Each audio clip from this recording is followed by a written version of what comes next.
Good evening, everyone. Welcome to Tuesday Booze Day. This is the third week here in February, um, where this month's theme is Wealth of Time.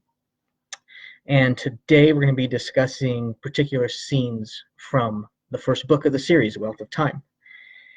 So, being Tuesday Booze Day, if you're watching with me live or recorded, show me what you're drinking tonight. I am drinking, it's called Boom Boo Rum from Barbados. If you haven't been able to tell by now, I like rum a lot. Um, this is actually the bottle I bought after finishing Bad Faith. So every time I release a new book, I buy a new bottle to try out. Yeah, that was a rough night actually. Has a lot of sugar, very sweet and strong. But yeah, I think this is the first time I'm drinking it since then, and I got a bunch of bottles of it on my birthday. So I'm sure there'll be plenty more of this coming in future episodes. So before we jump in to particular scenes, just a reminder, leave comments, likes, post things in the group, things like that. February is still wide open if you are partaking in the contest for Amazon gift cards, free books from me. Everything's going to be counted up through your participation by doing all those means. Obviously, comments are more welcome, especially during these live chats. Even still, I already have some scenes set aside to discuss today, but if there are more you want to hear about, definitely just drop that in the comment and let me know. But before really getting into the scenes, I just want to let everyone know I did start writing today, Wealth of Time number 5. You're probably wondering where 4 is first, but that's still being edited. It should be out in the springtime. And then hopefully book 5 can be out by the fall. So yeah, outlined it last night, started writing it today, and up and running. Should be a lot of fun in this book. I'm already itching to get back to it here tonight. And then on a side note, I guess it's really not a side note since Wealth of Time is our theme this month. In case you missed, Wealth of Time became an international best-selling book last week. It hit #1 on Amazon for their time travel genre in Canada, the UK, and Australia. It held there pretty steady for, I think it was about 3, 4, 5 days, kind of varied by country there. So yeah, with that, I get to call the book an international bestseller, call myself an international best-selling author. So it's been a fun week, kind of riding that wave and, looking to work that stuff into my marketing and see if that can help things take off a little more. All right, so I'm going to jump into some scenes. Like I said, if you think of anything you want to hear about, even though I'm in the middle of it, definitely just drop it in the comments. I'm happy to discuss. So to start, I think the best scene to start with is the opening scene. And one thing I did as I was going through this, I went and compared to my original outline that I wrote for the book, and just to see if these particular scenes were in the outline or not. So opening scene, oh yeah, before I jump in, there will be spoilers because we're getting really into the nitty-gritty of the book here. Opening scene, though, opens with Martin, pistol in his mouth, wanting to shoot himself. We learn it's, this is a recurring thing he does every year on the anniversary of his daughter going missing. This was not in the outline. All I had written down was show the main character being depressed. And when I outline, I don't even have characters' names. So it's very bullet point. It was funny looking back. It was a 2-page list of bullet points that ended up turning into 100,000 words. But as far as the opening scene, I said, okay, what can I do to show someone, depressed, kind of as low as he can be? I want to start there so that we can work our way up. I may not necessarily be a fan of happy endings, but I do like good redemption stories. So let's start with Martin at his worst, and let's just build him up and up with each turn of the page and really each book in the series. So, yeah, so I open with him, pistol in mouth. He discusses he's had some drinks, he swallowed some pills that night, he's smoking cigars, really just going out of his way, to kill himself. That's his plan in this opening chapter. But as we end up finding out, he does not do it. He's still very much, close with his mother, who we find out lives down the street, and they're going to dinner quite often on a weekly basis. So yeah, and really he talks himself out of it again, by saying, she still needs me. Let's do this later on when she's gone. There's nothing else holding me back from pulling that trigger. So that's the opening scene. Really just kind of wanted to set the pace for not just the book, but really the entire series. What's wrong with our main character? Everyone likes to see, like I said, those type of redemption stories. So, I kicked Martin while he was down and just focused on building him up from that point on.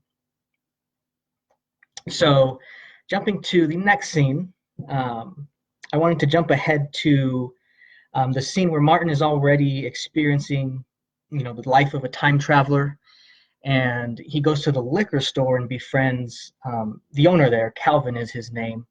And on one of his trips back, he sees some cars parked outside. There's something going on. He could tell something's not right. And, he looks inside to see a group of people, huddled around Calvin. He's tied to a chair. And yeah, it turns bloody. They kill him. They burn the entire building down. We end up finding out that the people who did that are the Roadrunners. So here, really what I was trying to do here is plant a seed in Martin's mind and the reader's mind. Like, oh, okay, so, Martin entered the time travel world through Chris, who we find out later is part of the revolution, the leader of the revolters, who are the bad guys, essentially. But that's the beauty of bad guys, is when they're all together, they don't think they're bad. They say each other is good. They say each other is doing the right thing. So that's really the only point of view we've had so far between Martin meeting Chris and then Martin meeting Calvin. He's like, okay, these are the good guys, they're on my side. We're all on the same page here. Who are these Roadrunners? And, we get introduced to the Roadrunners by killing this revolter. And, with that, like I said, I wanted to plant multiple seeds for Martin. So first, there are other people in this time travel universe with him who know what's going on. They know the rules. Calvin kind of mentors him on what to expect within this world, while also urging him, like, hey, get away, we can't be seen together because these Roadrunners are out there hunting us down. Aside from that, I wanted to plant doubt in Martin's mind. Like I said, he's introduced through the revolution and the revolters. He gets this negative exposure to the Roadrunners. So as we progress through the book and even into book 2, Martin's starting to see, maybe the Roadrunners are the good guys and, Chris and his gang are the bad guys. But this particular scene is always in the back of his mind, keeping that doubt going and essentially just keeping him confused and not really sure on who he can trust in that particular instance. So that's why I want to touch on that scene a little bit, kind of its importance for what it planted for not just the rest of the book, but really the rest of the series. So jumping ahead, I did have a request to discuss the car accident that Martin was in. So looking back, this was in the outline. So I did have it planned where, Martin was, essentially what he was doing is he wanted to go back in time. Well, he was already back in time, but he wanted to see if he could prevent the Columbine High School shootings from happening. Now, I did kind of take the theory, you could say, from the other time travel book, 11/22/63, by Stephen King, where he really pushes the theory that the past will resist any changes you try to make to it. I like that because I think if we ever find time travel to be real and we can go back in time, that's how it would be. You can't just go change something so simply. And the bigger the event, the harder it is to change. And I really felt that in that particular book when the main character is, it's the day of JFK's assassination, and we're following him through Dallas, into the book depository where Oswald's waiting, and you just feel all the resistance around the world. It really feels like the world is closing in around him. And I kind of wanted to take that same approach here to Martin. Now, in Wealth of Time, Martin arrives in the past in March, but he has all this time to kill until September when he finds out his daughter goes missing, or when he knows, rather, when she goes missing. So he has time to kill. He gets a little bored. There's only so much you can do, even if you're in a whole new world, or rather revisiting a world you used to live in. 2, 3, 4 weeks, maybe you've done all the exciting things you wanted to do. So now what? So now he has time to kill. Maybe he's going to go out and, he discussed going to the Olympics, betting on sports, things like that. But before really committing to, finding out what happened to his daughter, he wanted to see how hard does the past push back. So he thought of a big event, and, being kind of local to the Denver area, Columbine doesn't happen until 1999, but there are seeds he can kind of plant on his own to try to prevent that from happening in 1996, where he is. So with that, he's kind of doing research. He's snooping out around the shooter's house, who at the time they're just freshmen at Columbine, still 4 years away from carrying out their attacks. And just as he's about to confront them, he's driving down there. He's like, okay, I'm gonna go confront him, call him out, and just stop this from happening. That's when he gets leveled by a semi truck. And if you ever look at a map, or kind of rather where this takes place, it's in a very rural location. Middle of nowhere, lots of mansions, very upscale neighborhood. The houses are miles apart. There's not really neighbors in sight.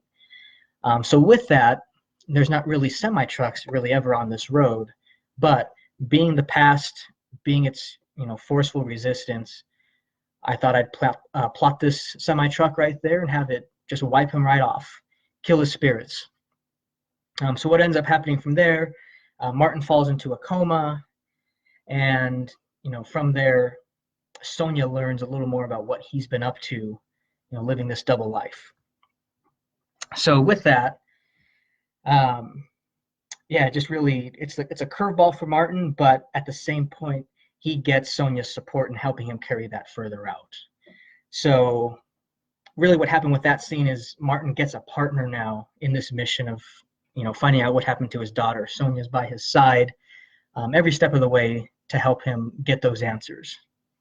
And they still go back and try to stop Columbine. What he ends up doing or concluding is that, hey, Sonia is not time traveling.